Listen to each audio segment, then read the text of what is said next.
Keterbatasan bukanlah dinding, melainkan jendela untuk melihat dunia dari sisi lain.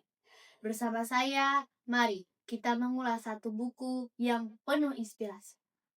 Assalamualaikum Dewan Juri. Halo teman-teman. Perkenalkan, saya Nadira Melody, usia 10 tahun, kelas 5 SD. Saya bersekolah di Miss Al Muhajirin Maumere, Nusa Tenggara Timur. Teman-teman sudah tahu, ada banyak buku digital yang sangat bagus di website Badan Pengembangan Bahasa Kementerian Pendidikan Dasar dan Menengah. Ini pengalaman pertama saya mengulas buku. Ternyata asyik. Sepertinya saya mulai menyukainya. Saya akan mengulas salah satu buku dari website tersebut. Buku Jejak Membaca B3 dengan tema Anak Indonesia, berjudul Penampilan Istimewa Mima. Buku ini ditulis oleh Fajriatun Nur Hidayati dan diilustrasikan oleh Retno Dwi MP. Penyunting buku ini adalah Mutiara. Tentu saja, penerbitnya adalah Kementerian Pendidikan, Kebudayaan, Riset dan Teknologi pada tahun 2022. Buku ini tebalnya 36 halaman. Kira-kira tebalnya seginilah. Tulisannya sedikit, ilustrasinya bagus, dan warna-warni. Dengan begitu, teman-teman akan semangat membacanya. Bahasanya sederhana dan mudah dipahami. Ceritanya jenaka sekaligus menyentuh, memberi teladan tentang persahabatan, semangat, dan pantang menyerah. Melihat sampul buku ini membuat saya ingat.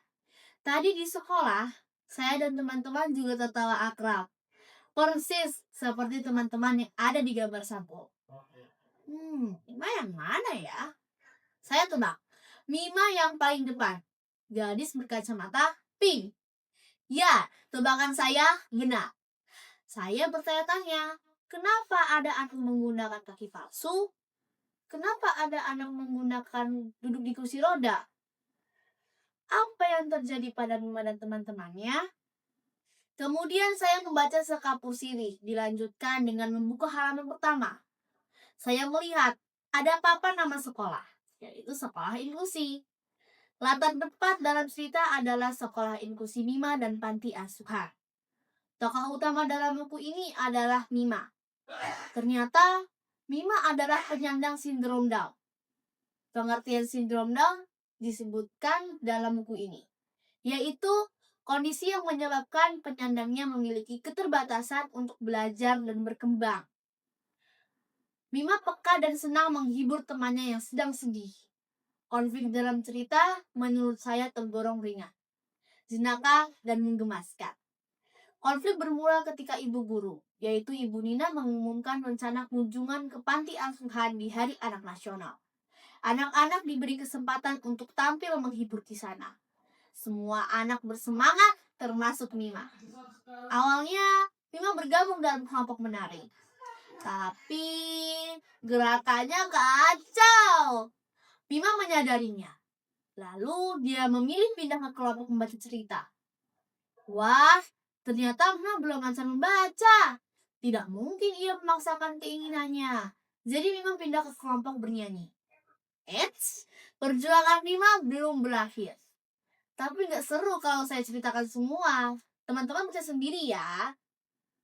Bisa bayangin, dari kelompok satu ke kelompok yang lain, tapi gak cocok dengan bakatnya.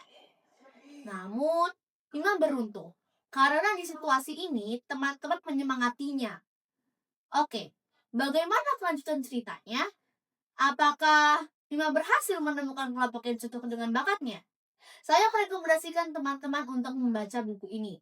Saya pun akan membacanya lagi saat saya tidak semangat, agar saya semangat kembali.